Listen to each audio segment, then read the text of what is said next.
요즘 마음이 유난히 무겁다고 느끼시나요? 잠깐 눈을 감아보세요. 지금 그대의 손에는 무엇이 쥐어져 있나요? 걱정, 미련, 후회, 두려움. 보이지 않지만 우리는 평생 이런 것들을 꼭 쥐고 살아갑니다. 그런데 놀라운 사실이 있습니다. 쥐고 있는 것을 하나 내려놓는 순간 그 자리에서 인생이 다시 숨쉬기 시작한다는 것. 오늘 영상은 그 이야기입니다. 내려놓아라. 그러면 모든 것이 좋아진다. 짧은 시간 그대의 마음이 조금이라도 가벼워지길 바랍니다. 왜 우리는 평생 쥐고 사는가? 사람은 태어나면서부터 쥐는 법을 배웁니다. 손을 쥐고 생각을 쥐고 마음을 쥐고 놓아버린다는 건 왠지 불안하고 잃는 것 같고 그래서 더 꽉 잡고 살아오셨을 겁니다. 특히 우리 세대는 더 그렇습니다. 가정을 지켜야 했고 자식을 키워야 했고 누가 보지 않아도 책임감 하나로 버텨야 했습니다. 쥐고 사는 게 살아가는 방법이었던 시대였죠. 하지만 어느 순간 깨닫게 됩니다. 마음을 짓누르는 건 부족함이 아니라 과함이라는 사실을. 너무 많이 쥐었기 때문에 마음이 쉬지 못했다는 걸 말이죠. 그래서 오늘은 한번 물어보고 싶습니다. 지금 당신이 쥐고 있는 것들 정말 다 필요한 것들인가요? 아니면 그냥 습관처럼 의무처럼 붙들고 있는 건 아닌가요? 어느 할머니가 말씀하셨습니다. 70년을 살았는데 이제야 알겠더라고요. 내가 평생 짊어진 짐 중에 절반은 남이 올려놓은 것도 아니고 내가 스스로 올려놓은 거였어요. 그 말을 들으니 가슴이 뜨끔했습니다. 우리는 평생 무언가를 쥐고 살아왔습니다. 자식 키우느라, 집안 꾸리느라, 체면 지키느라, 남 눈치 보느라. 그렇게 쥐고 또 쥐다 보니 어느새 손에 쥔 게 너무 많아졌습니다. 놓으면 무너질 것 같았고 놓으면 의미가 없어질 것 같았습니다. 그런데 이상하게도 쥐고 있으면 있을수록 마음은 더 무거워졌습니다. 왜 그럴까요? 쥐고 있는 것들이 나를 지켜주는 게 아니라 오히려 나를 묶어두고 있었기 때문입니다. 어떤 분은 이렇게 말씀하셨어요. 남편이 돌아가신 지 3년이 지났는데 아직도 그 사람 옷을 못 버리겠어요. 옷장 가득한데 입지도 않는데 말이죠. 그 옷들이 남편을 기억하게 해주는 건 맞습니다. 하지만 동시에 그분을 그 자리에 묶어두고 있기도 합니다. 추억을 쥐고 있는 게 아니라 슬픔을 쥐고 있는 겁니다. 또 어떤 분은 말씀하셨습니다. 자식들이 다 컸는데도 자꾸 걱정이 돼요. 밥은 먹는지 아프지는 않은지 전화 안 오면 하루 종일 불안해요. 그 마음 이해합니다. 부모의 마음은 평생 자식 곁에 있으니까요. 하지만 그 걱정이 자식을 지키는 게 아니라 나를 지치게 만들고 있다면요? 자식은 이미 제 삶을 살고 있는데 부모만 여전히 엄마 역할, 아빠 역할을 쥐고 놓지 못하는 겁니다. 그리고 어떤 분은 이렇게도 말씀하셨어요. 나는 평생 착하게 살았어요.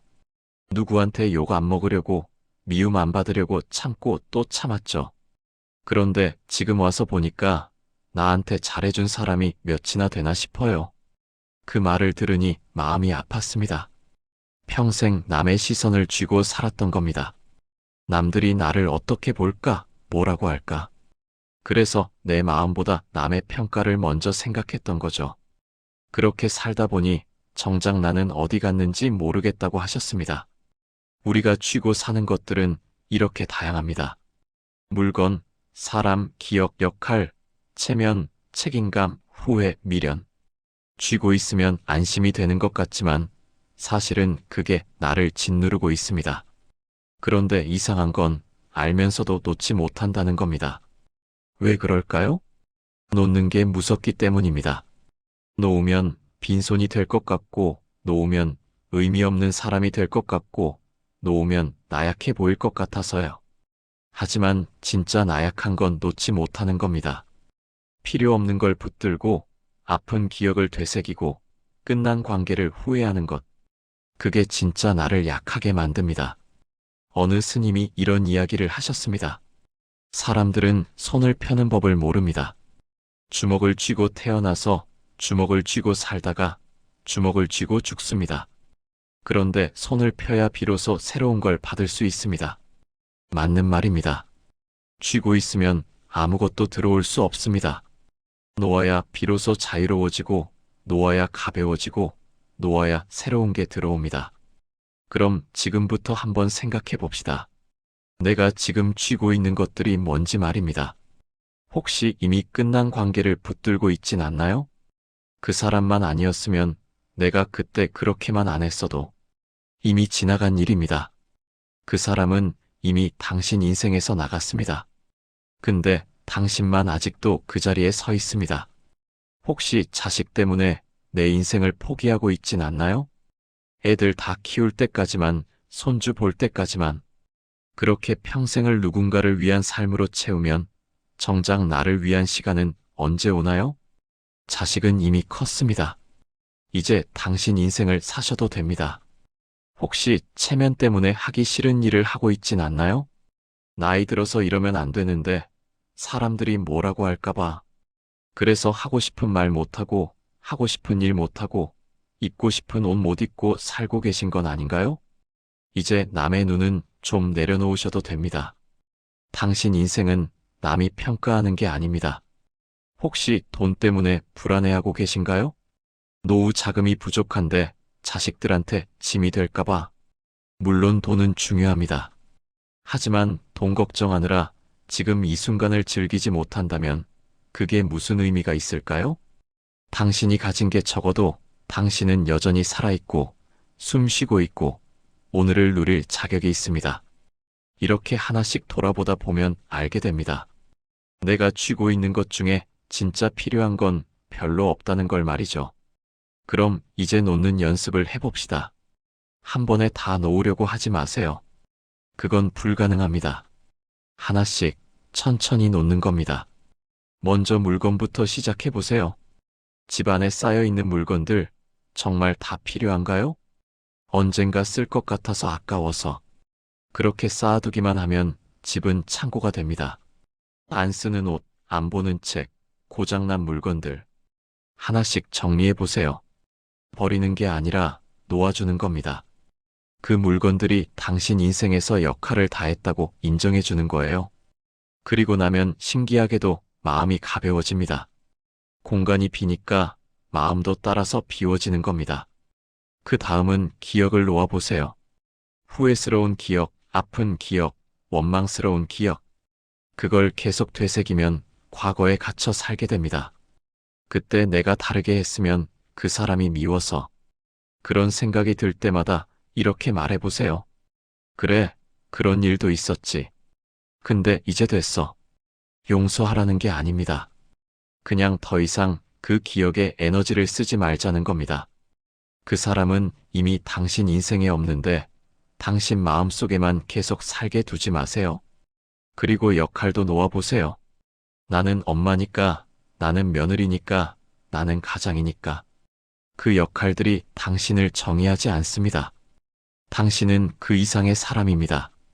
엄마이기 전에, 며느리이기 전에, 가장이기 전에 당신은 당신입니다. 이름을 가진, 마음을 가진, 인생을 가진 한 사람입니다.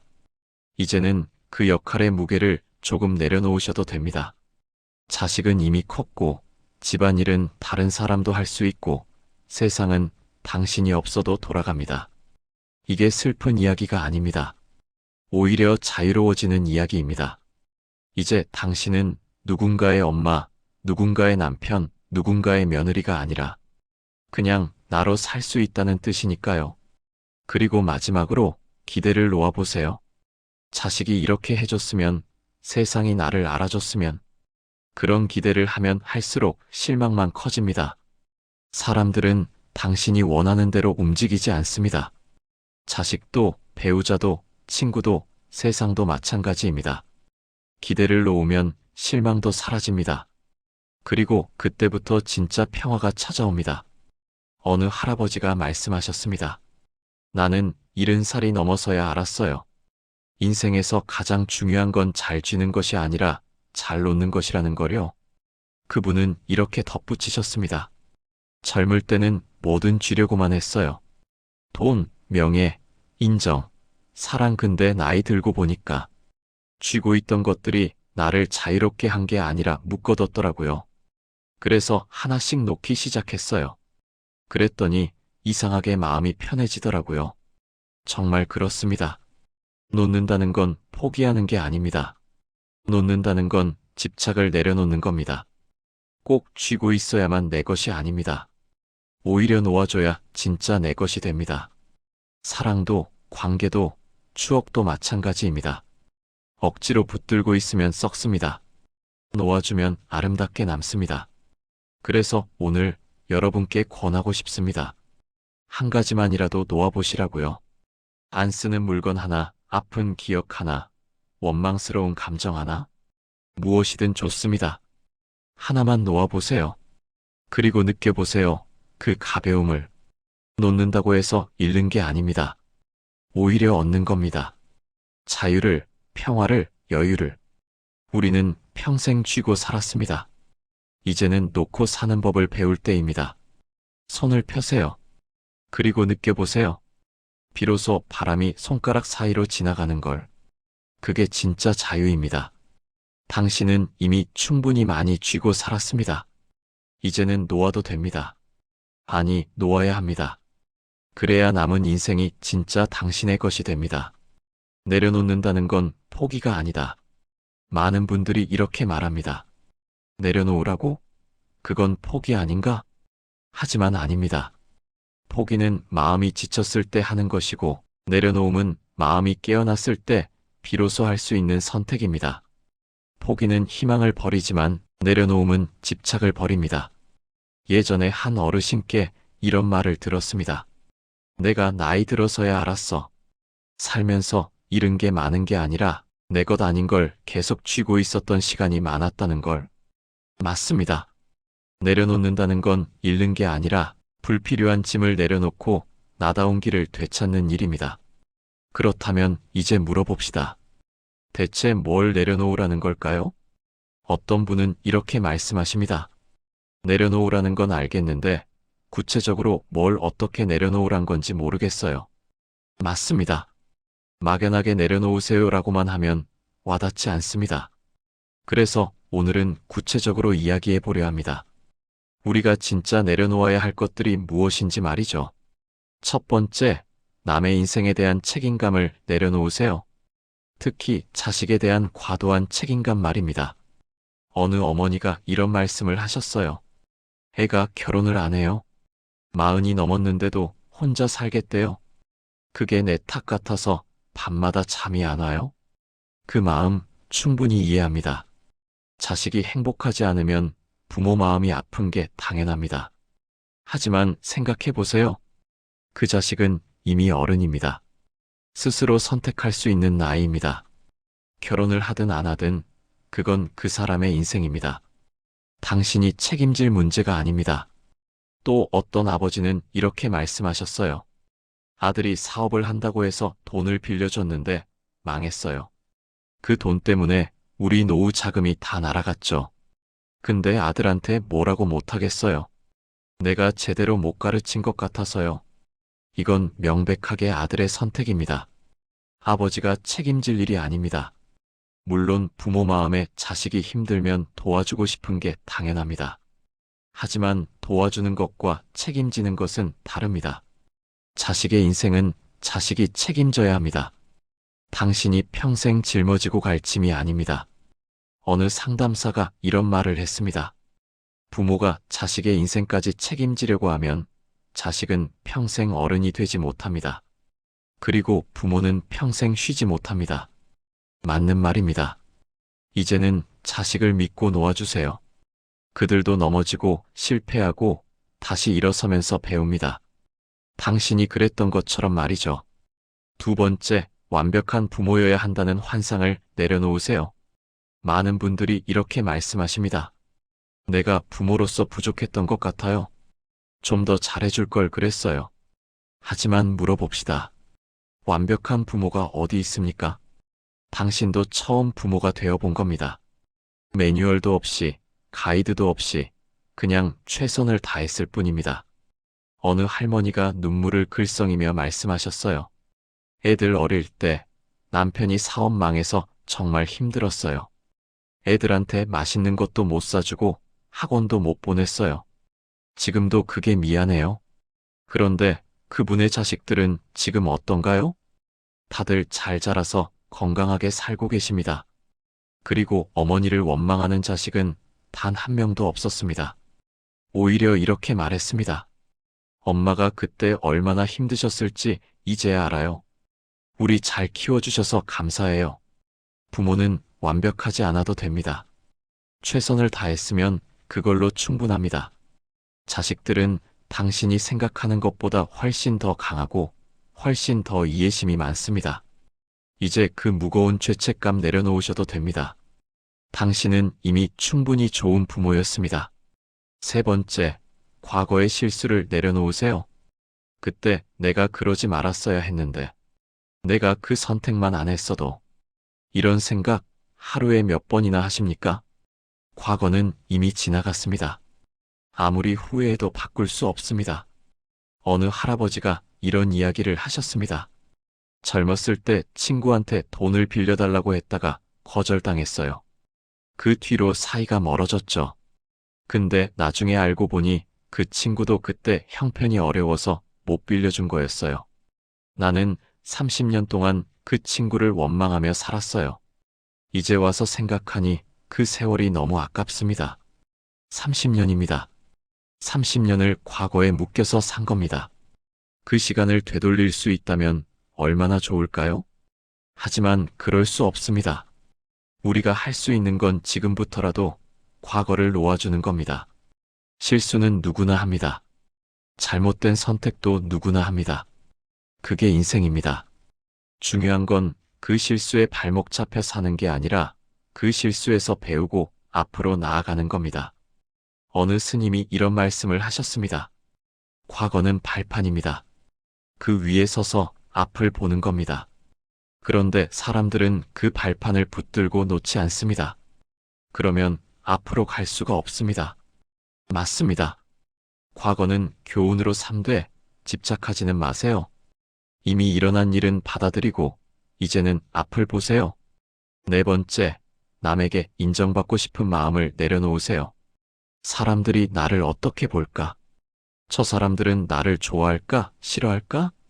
이런 생각 때문에 하고 싶은 말 못하고 하고 싶은 행동 못하고 살아오셨죠. 이제 그만하셔도 됩니다. 어느 할머니가 이런 말씀을 하셨어요. 70평생 남 눈치 보며 살았어요. 시댁 눈치, 동네 사람들 눈치, 자식들 눈치. 그런데 75살에 남편이 세상 떠나고 나니까 문득 이런 생각이 들더라고요. 내가 지금까지 누구 인생을 산 거지? 그때부터 하고 싶은 대로 살기 시작했어요. 단발머리도 하고 빨간 립스틱도 바르고 친구들이랑 여행도 다니고. 그랬더니 사람들이 뭐라고 하더라고요. 나이 들어서 왜 저래? 근데 이제는 신경 안 써요. 내 인생인데 내가 하고 싶은 대로 사는 거죠. 그분 표정이 너무 밝아 보였습니다. 75년 만에 처음으로 자기 인생을 사는 겁니다. 여러분은 어떠십니까? 아직도 남의 시선에 갇혀 계신가요? 이제는 그 시선에서 자유로워지셔도 됩니다. 나이 들면 이상하게 보인다고요? 천만에요. 나이 들수록 더 자유로워져야 정상입니다. 젊을 땐 책임도 많고 해야 할 일도 많고 신경 쓸 것도 많았습니다. 하지만 이제는 다릅니다. 이제는 당신이 원하는 대로 당신답게 사셔도 되는 나이입니다. 남들이 뭐라고 하든 그건 그들의 문제입니다. 당신 인생은 당신이 주인공입니다. 다섯 번째, 건강에 대한 과도한 집착을 내려놓으세요. 이 말을 하면 오해하시는 분들이 있습니다. 건강을 포기하라는 거예요? 아닙니다. 건강은 당연히 중요합니다. 하지만 건강에 집착하는 건 다른 문제입니다. 어떤 분은 이렇게 말씀하셨어요. 몸이 여기저기 안 좋아요. 혈압도 높고 무릎도 아프고 소화도 안 되고. 그래서 하루 종일 건강 생각만 해요. TV도 건강 프로그램만 보고 친구 만나도 병원 이야기만 하고. 근데 이렇게 사니까 더 우울해지는 것 같아요. 건강을 챙기는 것과 건강에 집착하는 건 다릅니다. 건강을 챙긴다는 건 적당히 운동하고 잘 먹고 병원 정기검진 받는 겁니다. 하지만 집착한다는 건 하루 종일 내 몸 상태만 체크하고 조금만 이상해도 큰 병 걸린 것처럼 불안해하는 겁니다. 그렇게 살면 몸보다 마음이 먼저 병듭니다. 어느 의사가 이런 말을 했습니다. 80세, 90세까지 사신 분들의 공통점이 뭔지 아세요? 건강에 집착하지 않는다는 겁니다. 물론 관리는 하지만 거기에 인생을 거는 게 아니라 인생을 즐기는데 집중합니다. 맞습니다. 건강은 인생을 즐기기 위한 수단이지 목적이 아닙니다. 건강하게 오래 사는 게 중요한 게 아니라 행복하게 의미 있게 사는 게 중요합니다. 조금 아파도 괜찮습니다. 나이 들면 몸이 예전 같지 않은 게 당연합니다. 그걸 받아들이세요. 그리고 지금 할 수 있는 것에 집중하세요. 무릎이 아파서 등산은 못 가도 동네 산책은 할 수 있습니다. 기억력이 예전 같지 않아도 친구들과 웃으며 이야기 나눌 수는 있습니다. 완벽한 건강을 쫓지 마세요. 지금 이 몸으로 할 수 있는 것들을 즐기세요. 6번째, 돈에 대한 불안을 내려놓으세요. 이것도 오해하지 마세요. 돈을 포기하라는 게 아닙니다. 돈에 대한 과도한 불안을 내려놓으라는 겁니다. 어느 할아버지가 이렇게 말씀하셨어요. 통장에 돈이 좀 있긴 한데 쓰기가 무서워요. 나중에 병원비 들어갈까봐, 요양원 갈까봐, 자식들한테 손 벌릴까봐. 그래서 아끼고 또 아끼는데 이렇게 사니까 뭐가 즐거운지 모르겠어요. 돈을 아끼는 건 좋습니다. 하지만 돈 때문에 인생을 못 즐긴다면 그건 문제입니다. 돈은 쓰라고 있는 겁니다. 특히 노후 자금은 노후에 쓰라고 있는 겁니다. 물론 무분별하게 쓰라는 게 아닙니다. 하지만 친구들과 밥 한 끼 먹는 것, 여행 한번 가는 것, 하고 싶은 취미 하나 시작하는 것, 이런 것까지 참으면서 살 필요는 없습니다. 어느 할머니가 이런 이야기를 하셨습니다. 남편이 평생 아끼고 아껴서 돈을 모았어요. 은퇴하고 나서 여행도 가고 맛있는 것도 먹으려고요. 그런데 은퇴하자마자 암 진단을 받았어요. 2년 투병하다가 세상을 떠났죠. 통장에는 돈이 남아있는데 정작 그 돈으로 행복한 시간은 못 가졌어요. 그게 제일 후회됩니다. 인생은 예측할 수 없습니다. 내일 무슨 일이 일어날지 아무도 모릅니다. 그러니 지금 이 순간을 소중히 여기세요. 돈은 나중에 쓰려고 모으는 게 아니라 지금 필요한데 적절히 쓰면서 모으는 겁니다. 물론 미래를 대비하는 것도 중요합니다. 하지만 미래만 걱정하다가 현재를 놓치지 마세요. 7번째, 자식에게 물려줘야 한다는 부담을 내려놓으세요. 많은 분들이 이렇게 말씀하십니다. 자식들한테 뭐라도 남겨줘야 하는데. 하지만 생각해 보세요. 자식들이 진짜 원하는 게 뭘까요? 돈입니까? 집입니까? 아닙니다. 자식들이 진짜 원하는 건 건강하고 행복한 부모입니다. 어느 아들이 이런 말을 했습니다. 어머니가 평생 절약하시면서 우리한테 물려줄 돈 모으신다고 하세요. 근데 저는 그 돈 필요 없어요. 어머니가 그 돈으로 편하게 사시고 하고 싶은 거 하시고 행복하게 웃으시는 게 훨씬 좋아요. 재산보다 추억을 물려주세요. 맞는 말입니다. 자식에게 남겨줄 최고의 유산은 돈이나 집이 아닙니다. 행복했던 부모의 모습입니다. 당신이 웃으면서 인생을 즐기는 모습, 그게 자식들에게 가장 큰 선물입니다. 그리고 솔직히 말하면 요즘 젊은 세대는 스스로 잘 삽니다. 물론 힘들 때도 있겠지만 그들도 어른입니다. 스스로 해결할 능력이 있습니다. 그러니 당신 인생을 희생하면서까지 물려줄 필요 없습니다. 당신이 행복하게 사는 게 먼저입니다. 8번째, 늙었다는 생각을 내려놓으세요. 나는 이제 늙어서. 이 말 얼마나 자주 하십니까? 늙었다는 건 나이가 많다는 뜻이 아닙니다. 늙었다는 건 새로운 걸 포기했다는 뜻입니다. 어느 할머니가 85세에 그림을 배우기 시작하셨습니다. 주변 사람들이 말렸습니다. 나이가 몇인데 그림을 배워요? 이제 와서 뭐 하러요? 하지만 그분은 이렇게 대답하셨습니다. 내가 100살까지 산다면 아직 15년이나 남았어요. 15년이면 그림 잘 그릴 수 있지 않을까요? 지금 그분은 90세입니다. 그림 실력이 꽤 좋아져서 동네 전시회에도 작품을 내셨습니다. 나이는 숫자일 뿐입니다. 중요한 건 마음입니다. 배우고 싶은 게 있으면 배우세요. 도전하고 싶은 게 있으면 도전하세요. 나이 들어서 뭐하러라는 말은 이제 그만하세요. 나이 들어서니까 더 자유롭게 할 수 있는 겁니다. 실패해도 괜찮고 서툴러도 괜찮고 남들이 뭐라고 해도 괜찮습니다. 이제는 당신이 하고 싶은 대로 사세요. 그게 진짜 내려놓음입니다. 불필요한 짐을 내려놓고 가볍게 자유롭게 사는 겁니다. 내려놓는다고 해서 아무것도 안 하는 게 아닙니다. 오히려 진짜 중요한 것에 집중할 수 있게 되는 겁니다. 내려놓는다고 해서 무책임해지는 게 아닙니다. 오히려 진짜 책임질 것만 책임지게 되는 겁니다. 내려놓는다고 해서 포기하는 게 아닙니다. 오히려 진짜 원하는 것을 선택하게 되는 겁니다. 어느 스님이 이런 말씀을 하셨습니다. 사람들은 손에 쥔 걸 놓으면 아무것도 없을까봐 두려워합니다. 하지만 손을 펴야 비로소 하늘이 보입니다. 그렇습니다. 내려놓으세요. 그리고 보세요.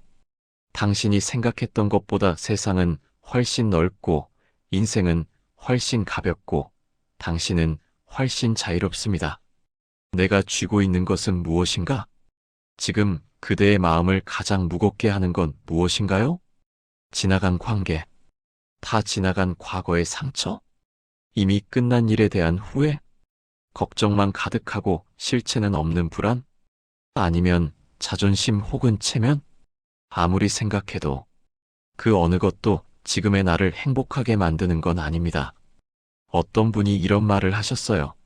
내가 가장 힘든 이유가 뭔지 아세요? 붙잡고 있는 걸 놓지 못하면서도 그게 나를 아프게 한다는 걸 알고 있다는 거예요. 그렇습니다. 우리의 괴로움은 대부분 놓지 못한 것들에서 시작됩니다. 그래서 오늘은 한번 솔직하게 돌아봅시다. 지금 내가 쥐고 있는 것들이 정확히 무엇인지 말이죠.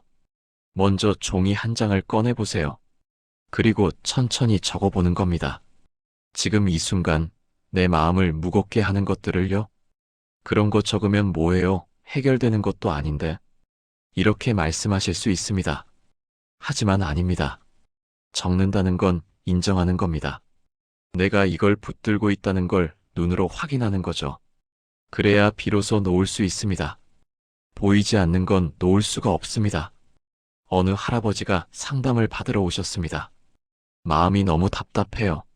근데 뭐가 답답한지 잘 모르겠어요. 상담사가 물었습니다. 그럼 지금 마음속에 있는 것들을 하나씩 말씀해 보시겠어요? 할아버지는 천천히 말하기 시작했습니다. 아들이 이혼했어요.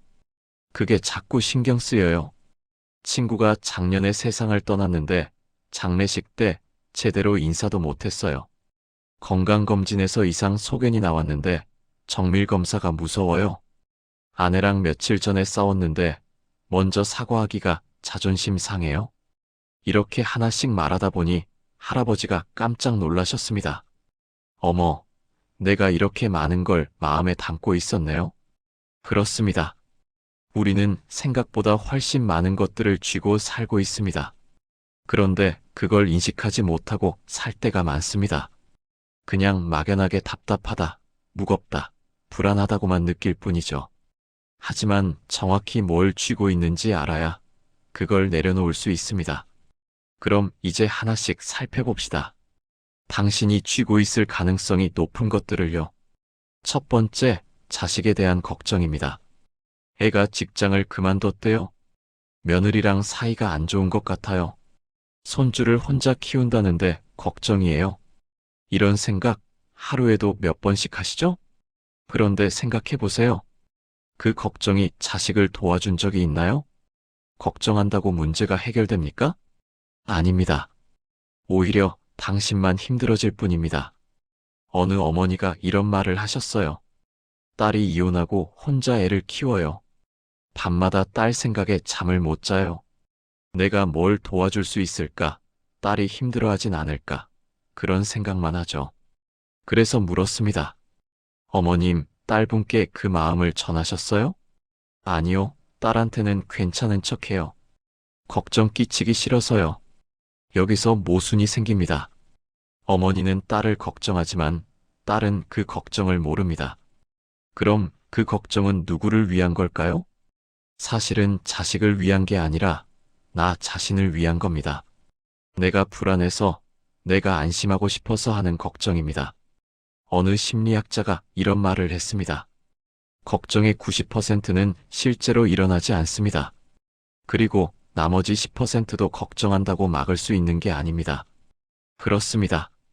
걱정은 실제 도움이 되지 않습니다.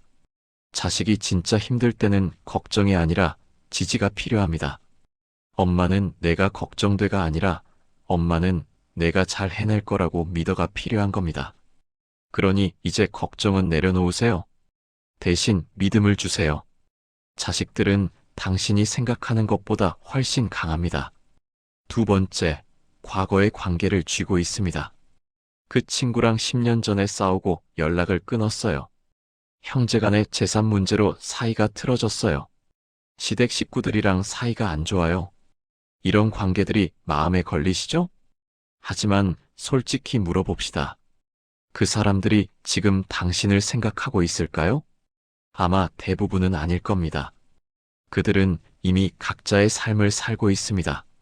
그런데 당신만 아직도 그 관계를 붙들고 있는 겁니다. 어느 할머니가 이런 이야기를 하셨습니다. 친한 친구가 있었어요. 20년을 같이 다녔죠. 근데 5년 전에 작은 일로 다퉜어요. 누가 먼저 사과할지를 기다리다가 지금까지 연락을 안 하고 있어요. 근데 그 친구 생각이 자주 나요. 보고 싶기도 하고 미안하기도 하고. 근데 먼저 연락하기는 자존심 상하고. 그래서 물었습니다. 5년이라는 시간과 그 자존심, 뭐가 더 소중하세요? 할머니는 한참을 생각하시더니 눈물을 흘리셨습니다. 제가 바보 같았네요. 5년을 이렇게 허비했어요. 그날 그분은 친구에게 전화를 걸었습니다. 친구도 울면서 기뻐했다고 합니다. 서로 연락하고 싶었는데 용기가 없었던 겁니다. 우리는 왜 이렇게 쓸데없는 자존심을 쥐고 살까요? 관계가 소중하면 먼저 손 내미는 게 지는 게 아닙니다. 오히려 용기 있는 겁니다. 혹시 당신도 그런 관계가 있나요? 연락하고 싶은데 자존심 때문에 못하는 사람, 사과하고 싶은데 먼저 하기 싫은 상황. 그렇다면 오늘 한번 용기를 내보세요. 시간은 기다려주지 않습니다. 내일이면 늦을 수도 있습니다. 세 번째, 했어야 했는데 못한 일들을 쥐고 있습니다. 그때 사업을 시작했어야 했는데, 젊었을 때 공부를 더 할 걸 그랬어요. 부모님 살아계실 때 더 잘해드릴 걸. 아내한테 사랑한다는 말을 더 많이 할 걸. 이런 후회들 얼마나 많이 하고 계십니까? 하지만 과거는 바꿀 수 없습니다. 아무리 후회해도 그때로 돌아갈 수 없습니다. 어느 할아버지가 말씀하셨습니다. 아버지가 돌아가시기 전에 병원에 계셨어요. 매일 가려고 했는데 일이 바쁘다는 핑계로 못 갔어요. 그러다가 아버지가 돌아가셨죠. 임종도 못 지켰어요. 그게 30년이 지난 지금도 후회돼요. 그분의 마음이 이해됩니다. 하지만 30년 동안 그 후회를 쥐고 사는 게 과연 아버지가 원하셨을까요? 돌아가신 아버지는 아들이 행복하게 사는 걸 원하셨을 겁니다. 후회 속에서 괴로워하는 걸 원하시지 않으셨을 거예요. 어느 스님이 이런 말씀을 하셨습니다. 과거를 바꿀 수는 없지만 과거를 대하는 태도는 바꿀 수 있습니다. 그렇습니다. 못한 일은 이미 지나갔습니다. 하지만 지금부터라도 할 수 있는 일이 있습니다. 부모님께 못다한 효도가 후회된다면 지금 주변의 어르신들에게 친절하게 대하세요. 아내한테 못했던 말들이 후회된다면 지금부터라도 사랑한다고 말하세요. 과거는 고칠 수 없지만 현재는 바꿀 수 있습니다. 네 번째, 미래에 대한 불안을 쥐고 있습니다.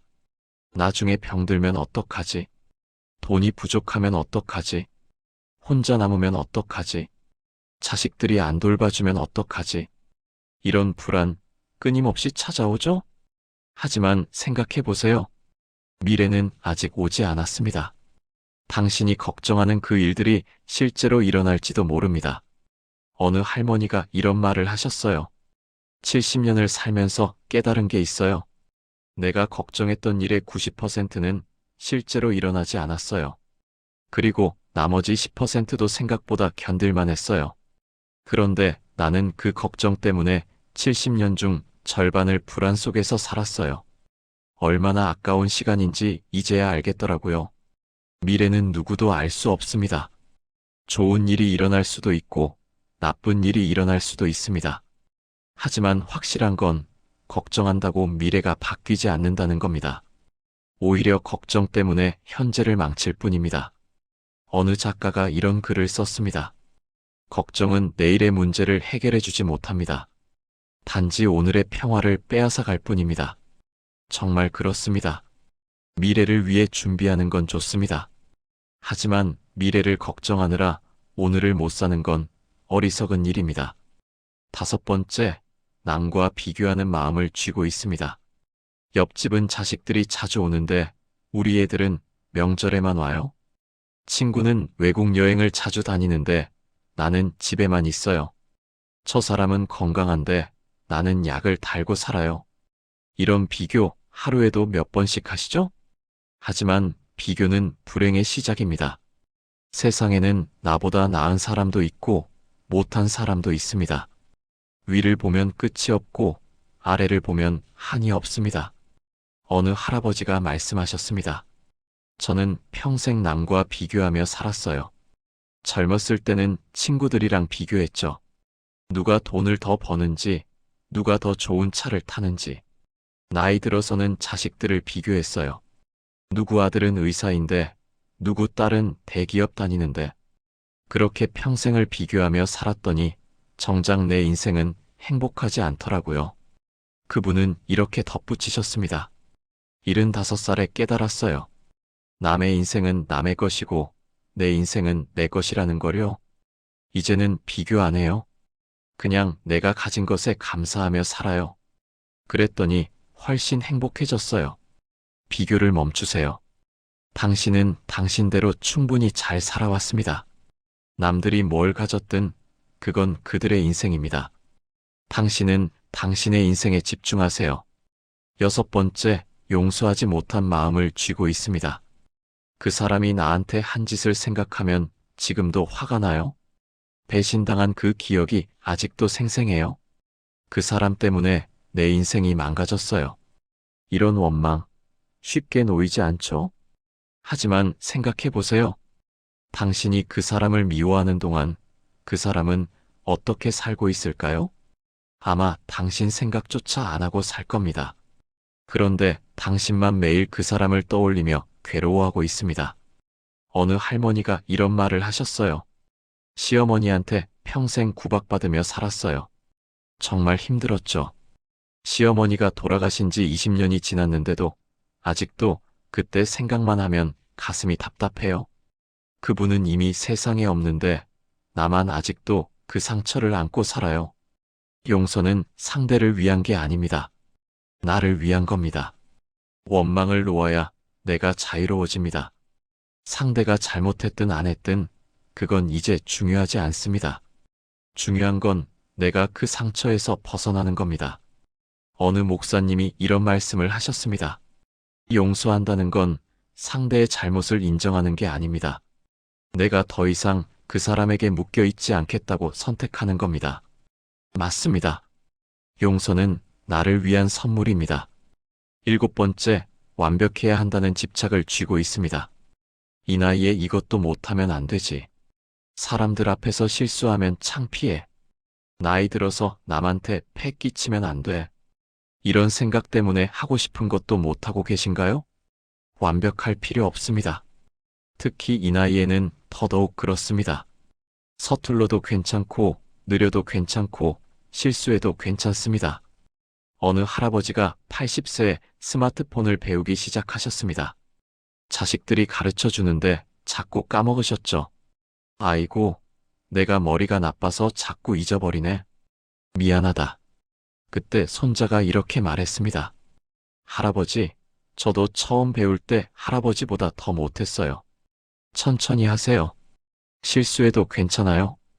그 말을 듣고 할아버지가 편해지셨다고 합니다. 완벽하지 않아도 됩니다. 나이 들수록 서툰 게 당연합니다. 그걸 부끄러워하지 마세요. 오히려 새로운 걸 배우려는 그 용기가 대단한 겁니다. 이렇게 돌아보니 어떠십니까? 당신이 쥐고 있는 것들이 보이시나요? 걱정, 과거의 관계, 후회, 불안, 비교, 원망, 완벽주의. 이 모든 것들이 당신을 짓누르고 있습니다. 하지만 이제 알았으니 놓을 수 있습니다. 한 번에 다 놓으려고 하지 마세요. 하나씩 천천히 놓는 겁니다. 오늘은 걱정 하나를 놓고, 내일은 후회 하나를 놓고, 모레는 비교하는 마음 하나를 놓는 겁니다. 그렇게 하나씩 놓다 보면 어느새 당신은 훨씬 가벼워져 있을 겁니다. 어느 스님이 이런 말씀을 하셨습니다. 짐을 내려놓는 순간 비로소 길이 보입니다. 그렇습니다. 쥐고 있는 것들을 내려놓으세요. 그러면 비로소 당신 앞에 펼쳐진 길이 보일 겁니다. 그리고 그 길은 생각보다 훨씬 아름답고 훨씬 평화로울 겁니다.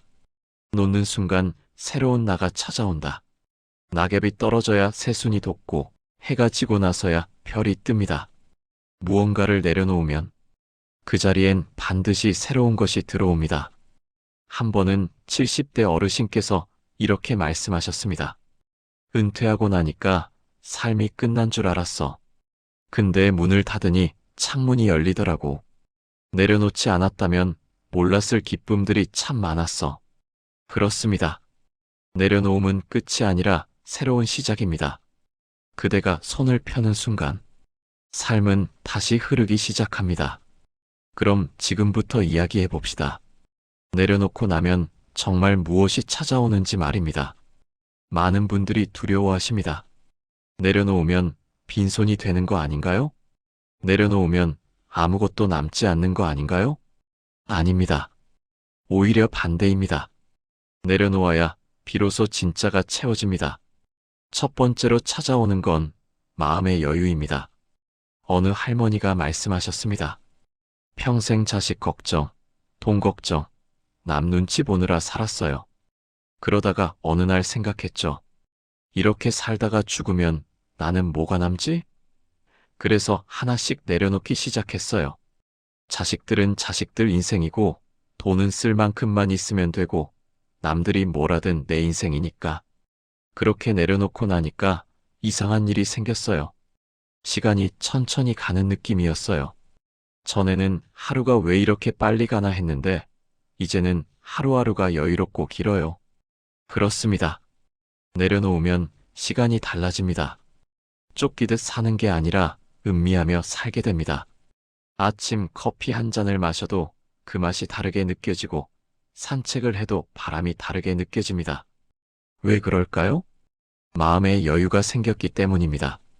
걱정과 불안으로 가득 찬 마음에는 아무것도 들어올 공간이 없습니다.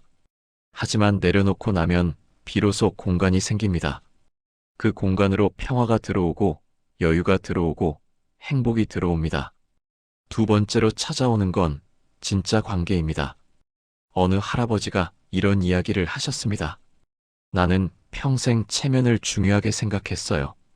친구들 앞에서도 잘난 척했고 자식들 앞에서도 강한 아버지인 척했죠. 근데 80살이 되니까 문득 외롭더라고요. 친구도 많고 자식도 있는데 왜 이렇게 외로울까 생각했죠. 그러다 깨달았어요. 나는 평생 가면을 쓰고 살았구나. 진짜 내 모습을 보여준 적이 없었어요. 그래서 용기를 냈어요. 친구들한테 솔직하게 말했죠. 나 요즘 외롭다. 건강이 안 좋아서 걱정이다. 너희가 보고 싶다. 그랬더니 놀라운 일이 생겼어요. 친구들도 똑같은 마음이었대요. 다들 혼자 외로움을 참고 있었던 거예요. 그날부터 우리는 진짜 친구가 됐어요. 체면을 내려놓으니 진짜 관계가 시작된 겁니다. 우리는 평생 무언가를 쥐고 관계를 맺습니다. 지위, 돈, 능력, 역할. 그런 것들로 사람들과 연결되어 있죠. 하지만 그건 진짜 관계가 아닙니다. 진짜 관계는 서로의 약함을 인정할 때 시작됩니다. 완벽한 척하지 않고 있는 그대로의 모습을 보여줄 때 비로소 진짜 가까워집니다. 세 번째로 찾아오는 건 자유입니다. 어느 할머니가 말씀하셨습니다. 72살까지 나는 누군가의 엄마, 누군가의 아내, 누군가의 며느리로만 살았어요. 그러다 남편이 세상을 떠났죠. 처음에는 모든 게 무너진 것 같았어요. 근데 시간이 지나면서 이상한 감정이 들었어요. 슬프기도 했지만 한편으로는 자유로웠어요. 이제는 아무 눈치도 안 봐도 되고 아무 역할도 하지 않아도 되고 그냥 나로 살 수 있더라고요. 처음에는 그런 생각을 하는 나 자신이 나쁜 사람 같았어요. 근데 이제는 알아요. 그게 나쁜 게 아니라는 걸요. 평생 역할에 갇혀 살다가 비로소 나를 찾은 거라는 걸요. 역할을 내려놓으니 진짜 자기 자신이 보인 겁니다. 우리는 평생 역할을 연기하며 살아왔습니다. 좋은 부모, 착한 며느리, 성실한 직장인, 책임감 있는 가장. 그 역할들이 나쁜 건 아닙니다. 하지만 그 역할이 전부가 되어버리면 정작 나는 사라집니다. 이제는 역할에서 벗어나세요. 당신은 누군가의 엄마이기 전에, 누군가의 아내이기 전에 그냥 당신입니다. 이름을 가진, 꿈을 가진, 취향을 가진 한 사람입니다. 네 번째로 찾아오는 건 새로운 시도입니다. 어느 할아버지가 이런 말을 하셨어요. 75살에 그림을 시작했어요. 평생 해보고 싶었는데 시간도 없었고 뭐 이 나이에 무슨 그림이냐는 생각도 있었죠. 근데 어느 날 생각했어요. 이제 아니면 언제 해보나? 해보고 싶은 걸 미루다가 죽으면 후회할 것 같더라고요. 그래서 시작했어요. 처음엔 정말 서툴렀죠. 손도 떨리고 색칠도 삐뚤빼뚤하고. 근데 이상하게 행복하더라고요. 지금은 매일 아침 일어나면 오늘은 뭘 그릴까 생각하는 게 즐거워요. 80이 넘은 나이에 이런 기쁨이 있을 줄 몰랐어요. 기대를 내려놓으니 새로운 도전이 가능해진 겁니다. 잘해야 한다는 부담을 내려놓으니 시작할 수 있었던 거죠. 우리는 평생 잘해야 한다는 강박에 시달렸습니다. 그래서 서툰 모습을 보이는 게 두려웠습니다. 하지만 이제는 다릅니다. 잘하든 못하든 그게 무슨 상관입니까? 즐거우면 그걸로 충분합니다. 다섯 번째로 찾아오는 건 감사입니다. 어느 할머니가 말씀하셨습니다. 예전엔 항상 불만이 많았어요. 왜 우리 집은 이것밖에 안 되나? 왜 남들은 저렇게 잘 사나? 왜 내 인생은 이 모양인가? 그런 생각만 했죠. 근데 70이 넘어서 큰 병을 앓았어요. 병원에 2달 입원했다가 집에 왔죠. 그런데 집에 오니까 모든 게 새롭게 보이더라고요. 따뜻한 햇살, 푹신한 침대, 맛있는 밥. 전에는 당연하게 여겼던 것들이 이렇게 감사할 수가 없었어요. 그때 깨달았어요. 내가 가진 게 적은 게 아니라 감사할 줄 모르고 살았구나. 비교하는 마음을 내려놓으니 감사가 보인 겁니다. 남과 비교하면 항상 부족합니다. 위를 보면 끝이 없으니까요. 하지만 비교를 멈추고 지금 내가 가진 것을 보면 충분히 많습니다. 숨 쉴 수 있고, 걸을 수 있고, 먹을 수 있고, 사랑하는 사람이 있습니다. 이게 얼마나 큰 축복인지 모르고 살았던 겁니다. 여섯 번째로 찾아오는 건 평화입니다. 어느 할아버지가 이렇게 말씀하셨습니다. 80년을 살면서 이제야 평화가 뭔지 알았어요. 평화는 모든 게 완벽한 상태가 아니에요. 평화는 모든 걸 받아들이는 상태예요. 나이 들어서 몸이 아픈 것도, 기억력이 나빠지는 것도, 자식들이 자주 안 오는 것도 이제는 다 받아들여요. 그럴 수도 있지 하고 받아들이니까 마음이 편해지더라고요. 젊었을 때는 모든 걸 통제하려고 했어요. 근데 이제는 알아요. 내가 통제할 수 있는 건 별로 없다는 걸요. 그걸 인정하니까 오히려 자유로워졌어요. 통제하려는 마음을 내려놓으니 평화가 온 겁니다. 우리는 모든 걸 내 뜻대로 만들려고 합니다. 자식도, 배우자도, 상황도, 심지어 날씨까지도. 하지만 세상은 내 뜻대로 되지 않습니다. 그걸 받아들이는 순간 비로소 평화가 찾아옵니다. 7번째로 찾아오는 건 진짜 나 자신입니다. 어느 할머니가 눈물을 흘리며 말씀하셨습니다. 77살에 처음으로 나를 만났어요. 77년 동안 나는 나를 모르고 살았어요. 남들이 원하는 나, 상황이 요구하는 나로만 살았죠. 근데 이제 와서 생각해보니 내가 진짜 좋아하는 게 뭔지, 내가 진짜 원하는 게 뭔지 한 번도 생각해 본 적이 없었어요. 그래서 지금은 조금씩 나를 찾아가고 있어요. 어떤 색깔을 좋아하는지, 어떤 음악을 듣고 싶은지, 어떤 사람들과 시간을 보내고 싶은지 77년 만에 처음으로 나에게 물어보고 있어요. 모든 것을 내려놓으니 비로소 자기 자신이 보인 겁니다. 우리는 평생 가면을 쓰고 살았습니다. 강한 척, 괜찮은 척, 행복한 척. 하지만 이제는 그 가면을 벗어도 됩니다. 약해도 괜찮고 힘들어도 괜찮고 불완전해도 괜찮습니다. 그게 진짜 당신이니까요. 어느 시인이 이런 글을 썼습니다. 비우는 건 잃는 게 아니다. 채우기 위한 준비다. 정말 그렇습니다. 내려놓는다고 빈손이 되는 게 아닙니다. 오히려 진짜 소중한 것들로 채워질 준비를 하는 겁니다. 여유, 관계, 자유, 도전, 감사, 평화, 그리고 나 자신. 이 모든 것들이 당신을 기다리고 있습니다. 단지 당신이 손을 펴주기만을 기다리고 있습니다. 그러니 이제 용기를 내세요. 쥐고 있던 것들을 하나씩 내려놓으세요. 그리고 느껴보세요. 비로소 당신에게 찾아오는 새로운 삶을요.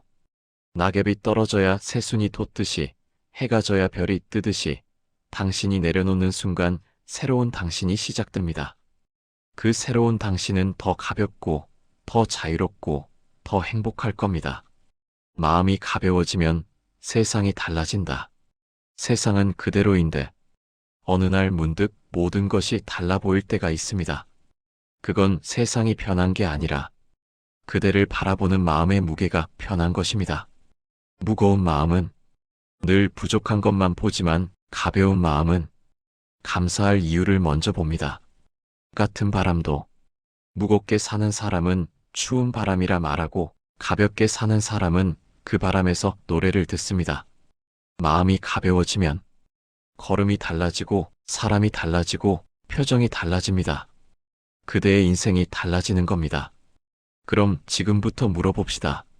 어떻게 하면 마음이 가벼워질 수 있을까요? 어떤 분은 이렇게 말씀하십니다. 마음이 가벼워지면 좋겠지만 어떻게 가벼워지는지 모르겠어요. 그 마음 충분히 이해합니다.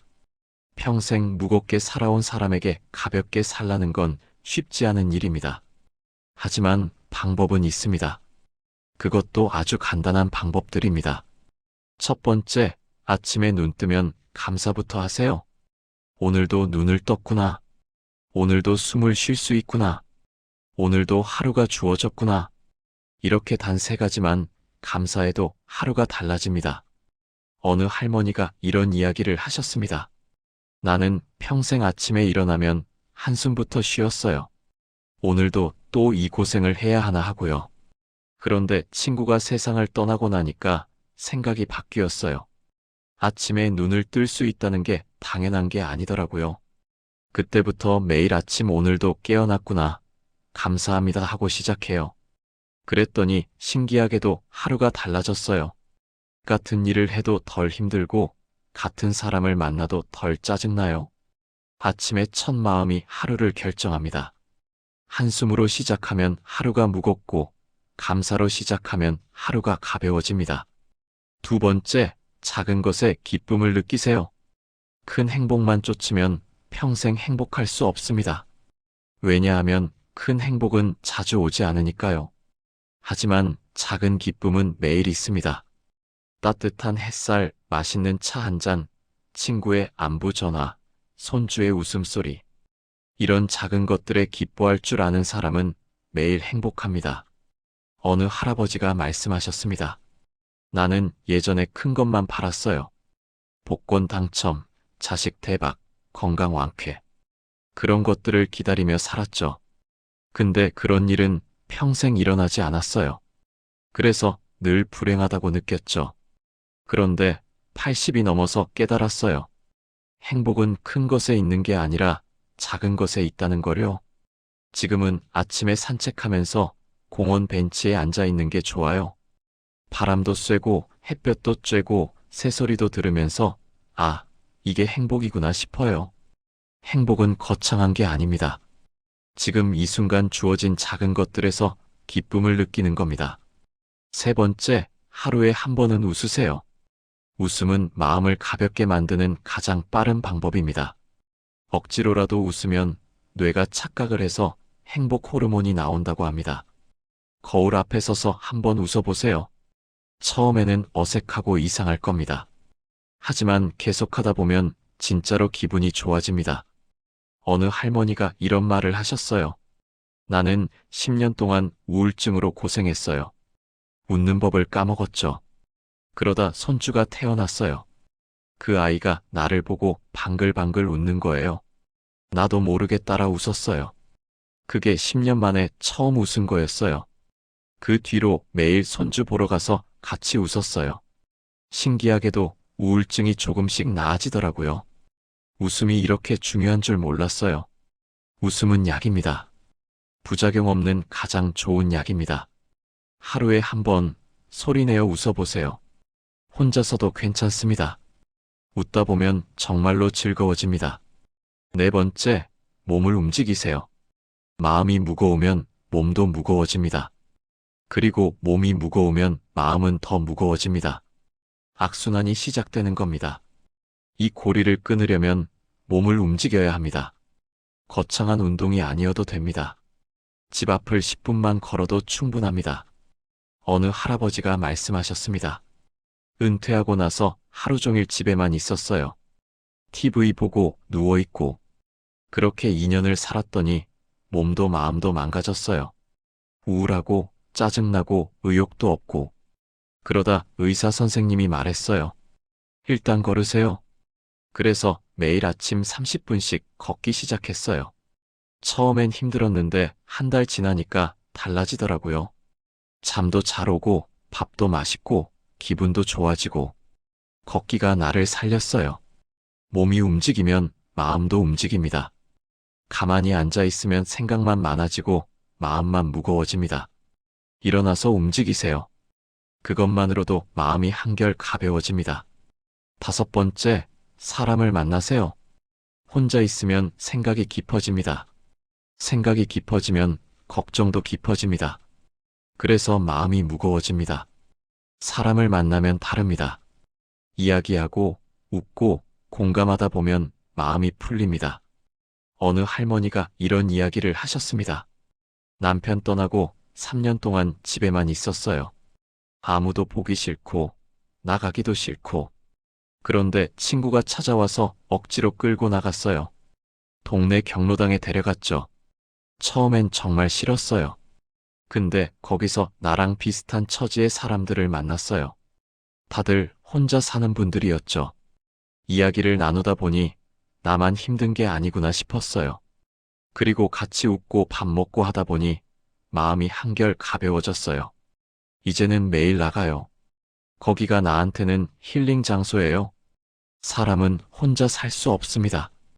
특히 마음이 무거울 때는 더더욱 사람이 필요합니다. 혼자 있지 마세요. 밖으로 나가서 사람을 만나세요. 여섯 번째, 과거를 정리하세요. 마음이 무거운 이유 중 하나는 과거 때문입니다. 아직도 정리되지 않은 기억들, 풀리지 않은 관계들, 해결되지 않은 감정들. 이런 것들이 마음을 무겁게 합니다. 이제는 정리할 때입니다. 용서할 건 용서하고, 놓을 건 놓고, 정리할 건 정리하세요. 어느 할아버지가 말씀하셨습니다. 형제들이랑 20년째 연락을 안 했어요. 유산 문제로 싸우고 나서요. 그런데 얼마 전에 막내 동생이 세상을 떠났어요. 장례식에 갔는데 형들을 보니까 다들 늙어 있더라고요. 그 순간 생각했죠. 우리 남은 시간이 얼마나 될까? 그래서 그날 형들한테 먼저 손을 내밀었어요. 형님들, 이제 그만 푸릅시다. 남은 시간이라도 형제답게 삽시다. 형들도 울면서 악수했어요. 그날 20년 묵은 한이 풀렸어요. 집에 오는데 몸이 10kg은 가벼워진 것 같았어요. 과거는 짐입니다. 정리하지 않으면 평생 짊어지고 가야 합니다. 이제는 내려놓을 때입니다. 7번째, 오늘만 사세요. 마음이 무거운 사람들의 특징이 있습니다. 과거를 후회하거나 미래를 걱정합니다. 과거는 이미 지나갔고 미래는 아직 오지 않았습니다. 우리에게 주어진 건 오직 오늘 하루뿐입니다. 어느 스님이 이런 말씀을 하셨습니다.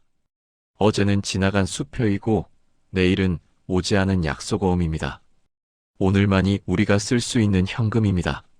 맞는 말입니다. 오늘 하루만 생각하세요. 오늘 하루만 잘 살면 됩니다. 내일은 내일이 걱정하게 두세요. 어느 할머니가 말씀하셨습니다. 나는 평생 걱정 속에서 살았어요. 내일은 어떻게 될까? 다음 달은 어떻게 될까? 그런데 85살이 되니까 깨달았어요. 걱정했던 일의 대부분은 일어나지 않았고, 일어난 일들도 어떻게든 해결됐어요. 그래서 이제는 오늘만 생각해요. 오늘 날씨가 좋네. 오늘 밥이 맛있네. 오늘 기분이 괜찮네. 오늘 하루만 감사하며 살아요. 그랬더니 인생이 이렇게 편할 수가 없어요. 오늘만 사세요. 오늘 하루만 집중하세요. 그러면 마음이 한결 가벼워집니다. 마음이 가벼워지면 정말로 세상이 달라집니다. 같은 하늘도 더 파랗게 보이고, 같은 음식도 더 맛있게 느껴지고, 같은 사람도 더 사랑스럽게 보입니다. 세상이 변한 게 아닙니다.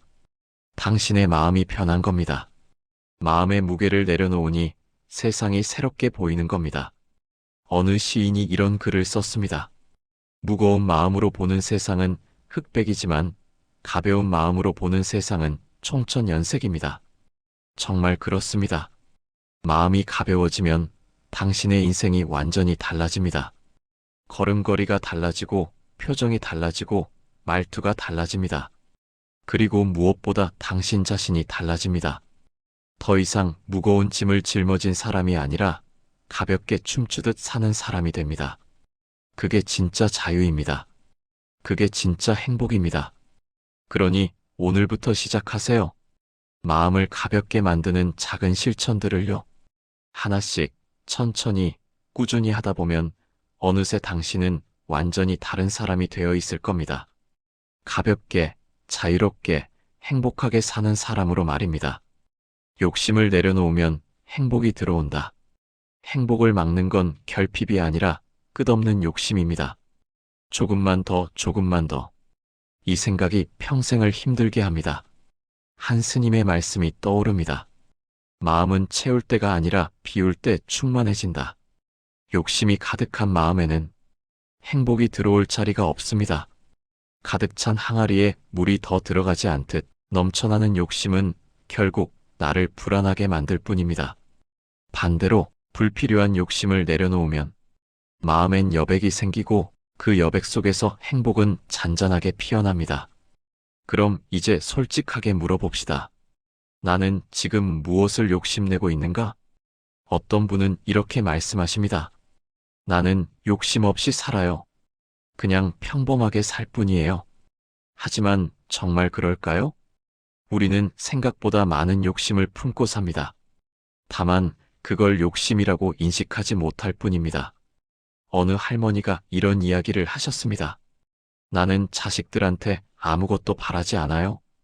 그냥 건강하게만 살아줬으면 좋겠어요. 그런데 계속 이야기를 듣다 보니 이렇게 말씀하셨습니다. 명절에는 꼭 왔으면 좋겠고, 일주일에 한 번은 전화해줬으면 좋겠고, 손주들도 가끔은 데리고 왔으면 좋겠고, 이게 바로 욕심입니다. 나쁜 욕심은 아닙니다.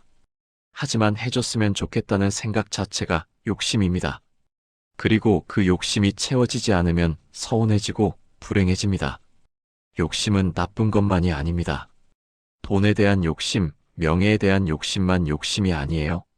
인정받고 싶은 욕심, 사랑받고 싶은 욕심, 이해받고 싶은 욕심. 이 모든 게 욕심입니다. 그리고 그 욕심들이 우리를 불행하게 만듭니다. 어느 할아버지가 말씀하셨습니다. 나는 평생 인정받고 싶었어요. 직장에서도, 가정에서도, 친구들 사이에서도 이 사람 괜찮네, 이 사람 대단하네 이런 말을 듣고 싶었죠. 그래서 항상 잘하려고 애썼어요. 실수하지 않으려고, 모자라 보이지 않으려고. 근데 은퇴하고 나니까 아무도 나를 인정해주지 않더라고요. 그게 너무 허무했어요. 그때 깨달았죠. 내가 평생 쫓았던 게 허상이었다는 걸요. 인정받고 싶은 욕심. 이 욕심이 얼마나 많은 사람을 괴롭히는지 모릅니다. 인정을 받으면 잠깐 기쁘지만 곧 더 큰 인정을 원하게 됩니다. 인정을 못 받으면 자존감이 무너집니다. 결국 행복해질 수가 없습니다.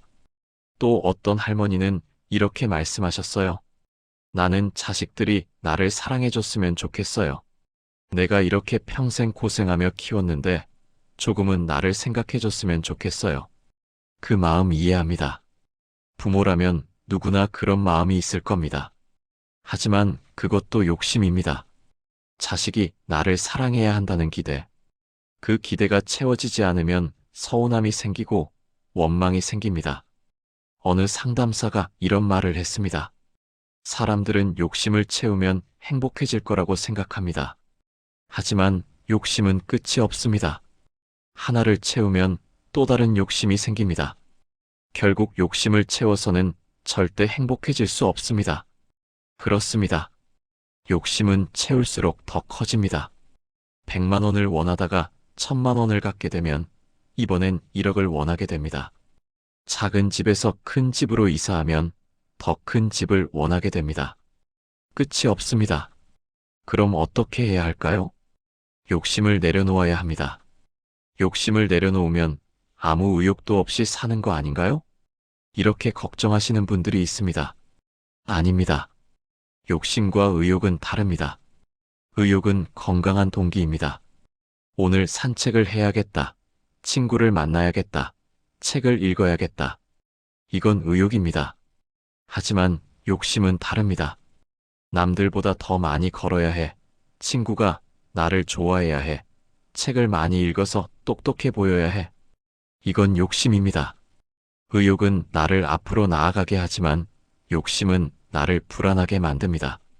어느 스님이 이런 말씀을 하셨습니다. 욕심은 덜을 원하고 만족은 지금을 누립니다. 정말 명쾌한 말씀입니다. 욕심은 항상 지금보다 더 많은 것을 원합니다. 하지만 만족은 지금 가진 것으로 충분하다고 느낍니다. 그럼 어떻게 욕심을 내려놓을 수 있을까요? 첫 번째, 비교를 멈추세요. 욕심의 시작은 비교입니다. 남과 비교하면 항상 부족합니다. 저 사람은 자식이 잘 됐는데 우리 애는, 저 사람은 건강한데 나는, 저 사람은 돈이 많은데 나는. 이런 비교가 욕심을 만듭니다.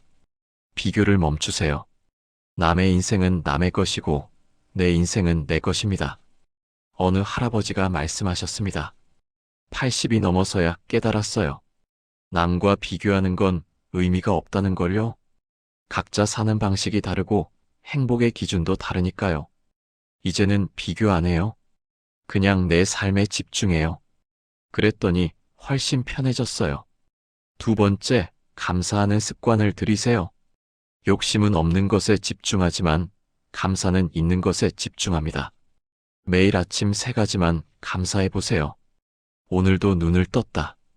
밥을 먹을 수 있다. 사랑하는 사람이 있다. 이렇게 감사하다 보면 욕심이 줄어듭니다. 이미 충분히 가진 게 많다는 걸 깨닫게 되니까요. 어느 할머니가 이런 이야기를 하셨습니다. 매일 밤 감사일기를 써요. 오늘 감사한 일 3가지만 적는 거예요. 처음엔 뭘 써야 할지 몰랐어요. 감사할 게 없는 것 같았거든요. 근데 억지로라도 쓰다 보니까 점점 많아지더라고요. 날씨가 좋았던 것, 맛있는 걸 먹은 것, 친구한테 전화 온 것. 이렇게 작은 것들이 다 감사더라고요. 6개월째 쓰고 있는데 이제는 욕심이 많이 줄었어요. 세 번째, 충분하다는 걸 인정하세요. 이 정도면 충분해. 이 한마디가 욕심을 내려놓게 합니다. 집이 작아도 충분하고, 돈이 적어도 충분하고, 자식이 자주 안 와도 충분합니다. 물론 더 있으면 좋겠지만 없어도 괜찮습니다. 어느 할아버지가 말씀하셨습니다. 젊었을 때는 조금만 더를 외치며 살았어요. 조금만 더 벌면, 조금만 더 모으면 행복할 거라고 생각했죠. 근데 평생 그렇게 살아도 행복하지 않았어요. 왜냐하면 조금만 더는 끝이 없으니까요. 이제는 이 정도면 충분해라고 말해요. 그랬더니 비로소 행복해졌어요. 충분하다는 걸 인정하는 순간 욕심은 사라지고 평화가 찾아옵니다. 네 번째, 놓아도 된다는 걸 받아들이세요. 우리는 모든 걸 가지려고 합니다. 하지만 인생은 원래 불완전합니다. 모든 걸 가질 수도 없고 가질 필요도 없습니다. 어느 할머니가 눈물을 흘리며 말씀하셨습니다. 큰아들이 해외에 살아요. 1년에 한 번 올까 말까 해요. 처음엔 너무 서러웠어요. 내가 뭘 잘못했길래 아들이 이렇게 멀리 사나 하고요. 근데 어느 날 깨달았어요. 아들은 아들의 인생을 사는 거고 나는 나의 인생을 사는 거라는 걸요. 아들이 자주 안 와도 괜찮아요. 가끔 전화로 목소리만 들어도 고마워요. 이제는 욕심내지 않아요. 놓아도 됩니다. 가지지 못해도 괜찮습니다. 그걸 받아들이면 마음이 편해집니다. 욕심을 내려놓으면 정말로 행복이 들어옵니다. 마음에 여백이 생기니까요. 그 여백 속에서 평화가 자라고 감사가 피어나고 행복이 찾아옵니다. 어느 시인이 이런 글을 썼습니다. 행복은 많이 가진 자가 아니라 적게 바라는 자에게 온다. 정말 그렇습니다. 많이 가져도 더 바라면 불행하고 적게 가져도 만족하면 행복합니다. 행복의 비밀은 가짐이 아니라 만족입니다. 그러니 이제 욕심을 내려놓으세요. 조금만 더 하는 그 마음을요. 지금 가진 것으로 충분하다고 말하세요. 그 순간 행복이 찾아올 겁니다. 이제 그대의 손을 조용히 펴는 시간입니다. 지금 아주 잠시만 숨을 고르세요.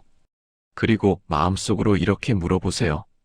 내가 꼭 쥐고 있는 이것 정말 나에게 필요한 것인가?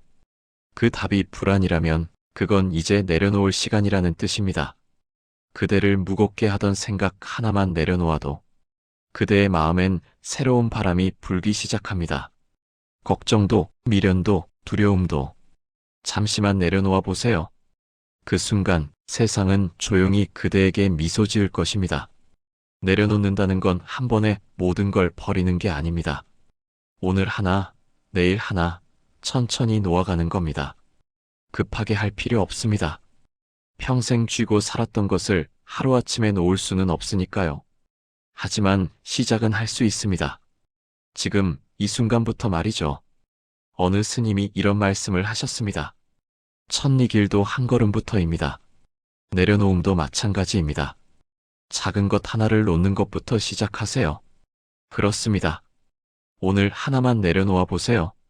어제 있었던 섭섭했던 일 하나, 내일에 대한 걱정 하나, 자식에게 바라는 기대 하나, 남과 비교하는 마음 하나, 무엇이든 좋습니다.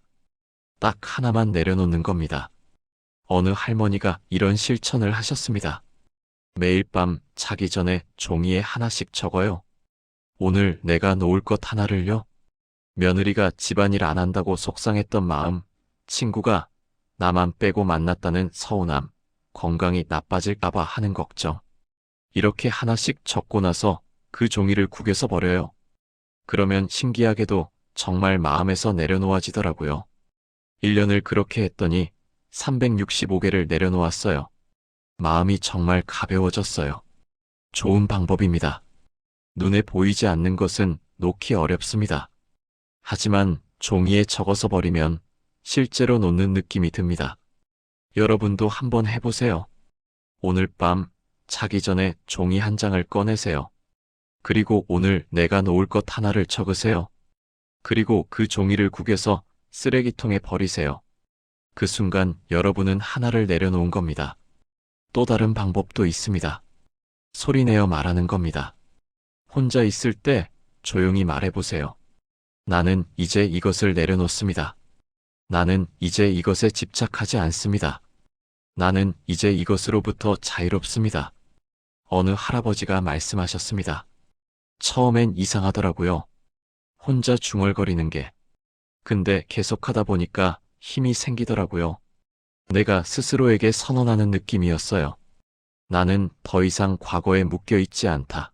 나는 더 이상 남의 시선을 두려워하지 않는다. 이렇게 매일 말하다 보니 정말로 그렇게 되더라고요. 말에는 힘이 있습니다. 생각만 하는 것보다 말로 하면 더 강력합니다. 그러니 소리내어 말해보세요. 내가 내려놓을 것들을요. 그리고 무엇보다 중요한 게 있습니다. 내려놓은 것을 다시 주워 담지 마세요. 많은 분들이 이렇게 하십니다.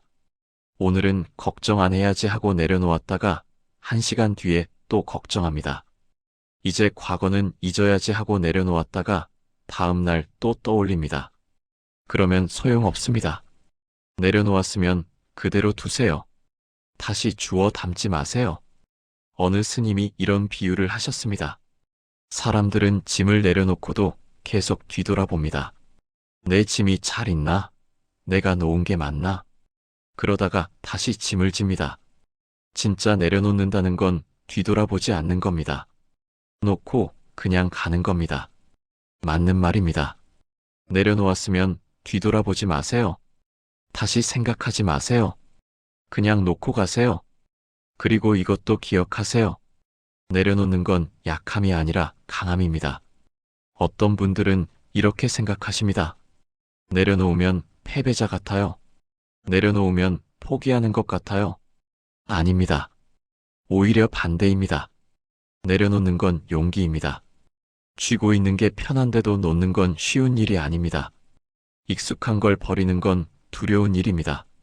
하지만 그 두려움을 이겨내고 놓는 것, 그게 진짜 용기입니다. 어느 할머니가 눈물을 흘리며 말씀하셨습니다. 30년 동안 원망하며 살았던 사람을 용서했어요. 그게 얼마나 힘들었는지 몰라요. 그 원망을 놓으면 내가 진 것 같았거든요. 근데 결국 놓았어요. 그랬더니 이상한 일이 생겼어요. 내가 이긴 기분이 들더라고요. 30년 동안 나를 괴롭혔던 그 감정으로부터 드디어 이긴 거예요. 이제야 자유로워진 거죠. 그렇습니다. 내려놓는 건 지는 게 아니라 이기는 겁니다. 그 무거운 짐으로부터 이기는 거예요. 그리고 마지막으로 이것을 꼭 기억하세요. 내려놓은 자리에는 반드시 새로운 것이 들어옵니다. 자연은 진공을 싫어합니다. 빈 공간이 생기면 반드시 뭔가가 채워집니다. 걱정을 내려놓으면 평화가 들어오고, 원망을 내려놓으면 사랑이 들어오고, 욕심을 내려놓으면 감사가 들어옵니다. 어느 할아버지가 이런 경험을 말씀하셨습니다. 은퇴하고 나서 지위와 권력을 내려놓았어요. 처음엔 허전했죠. 내가 누군가 싶기도 했고요. 근데 시간이 지나면서 새로운 게 들어오기 시작했어요. 진짜 친구들이 보이기 시작했어요. 전에는 내 지위 때문에 다가왔던 사람들이 누군지 몰랐는데 이제는 보이더라고요. 그리고 진짜 나를 좋아하는 사람들이 남았어요. 그게 훨씬 소중하더라고요. 비워야 채워집니다. 놓아야 새로운 게 옵니다. 그러니 두려워하지 마세요. 내려놓는다고 빈손이 되는 게 아닙니다. 오히려 더 귀한 것으로 채워집니다. 지금 이 순간 여러분께 부탁드립니다. 조용히 눈을 감아보세요. 그리고 깊게 숨을 들이마시세요. 천천히 내쉬면서 이렇게 말해보세요. 나는 이제 내려놓습니다. 나는 이제 자유롭습니다. 나는 이제 가볍습니다. 그리고 천천히 눈을 뜨세요. 어떠신가요? 조금이라도 가벼워진 느낌이 드시나요? 그게 시작입니다. 그 작은 느낌이 점점 커질 겁니다. 오늘 하나를 내려놓고 내일 또 하나를 내려놓고 그렇게 계속하다 보면 어느새 여러분은 완전히 다른 사람이 되어 있을 겁니다. 가벼운 마음으로, 환한 표정으로, 편안한 걸음으로 사는 사람이 되어 있을 거예요. 어느 시인이 이런 글을 썼습니다. 손을 펴는 순간 온 세상이 손바닥 위에 놓인다. 정말 아름다운 말입니다. 쥐고 있을 때는 그것 하나밖에 없지만 펴는 순간 모든 게 들어옵니다. 그러니 이제 손을 펴세요. 오랫동안 꽉 쥐고 있던 그 손을요. 천천히, 조용히, 부드럽게 펴보세요. 처음엔 손이 굳어서 잘 안 펴질 수도 있습니다. 괜찮습니다. 천천히 하세요. 조금씩, 조금씩 펴가는 겁니다. 그리고 완전히 펴졌을 때 여러분은 느끼실 겁니다. 바람이 손가락 사이로 지나가는 걸, 햇살이 손바닥에 닿는 걸, 자유가 온몸으로 퍼지는 걸. 그게 바로 내려놓음의 선물입니다. 그게 바로 진짜 행복입니다. 이제 그대의 손을 조용히 펴는 시간입니다. 더 이상 미루지 마세요. 오늘, 지금, 이 순간부터 시작하세요. 하나씩, 천천히 내려놓으세요. 그러면 그대의 남은 인생은 지금까지와는 완전히 다를 겁니다. 더 가볍고, 더 자유롭고, 더 행복할 겁니다. 그게 제가 여러분께 진심으로 바라는 것입니다. 그대의 손이 펴지기를, 그대의 마음이 가벼워지기를, 그대의 남은 인생이 진정한 행복으로 가득하기를 간절히 바랍니다. 아직 그대의 인생은 끝나지 않았습니다. 아니, 오히려 지금 이 순간부터 다시 시작될 수 있습니다.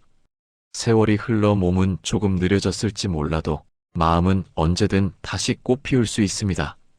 그대의 마음이 가벼워지는 순간, 삶은 다시 흐르고 흐르는 그 순간 속에서 그대는 또 한 번 새롭게 태어납니다. 그러니 너무 꽉 쥐지 마세요. 아픔도 후회도 두려움도 그저 잠시 손바닥을 펴서 흘려보내 보십시오. 놓아보세요. 그 마음을 내려놓는 그 순간 그대의 세상은 다시 밝아집니다. 숨이 트이고 어깨가 펴지고 내일이 다시 기다려지는 마음이 됩니다. 그리고 오늘도 그대의 마음이 조금이라도 더 가벼워지길, 그대의 하루가 조금이라도 더 따뜻해지길 진심으로 응원합니다. 혹시 이 영상이 마음에 와 닿았다면 좋아요와 구독도 부탁드립니다. 그 작은 응원이 제게는 더 깊은 마음을 담아 좋은 이야기 나누는 힘이 됩니다. 또한 한 가지 더 작은 안내를 드리자면 제가 운영하는 작은 불교용품 쇼핑몰이 있습니다. 향 하나, 염주 하나에도 마음이 맑아지는 순간이 찾아옵니다. 혹시 마음의 쉼이 필요하시다면 가볍게 구경만 하고 가셔도 좋습니다. 그대의 일상에 작은 평화가 스며들길 바라는 마음으로 정성스럽게 준비해 두었습니다.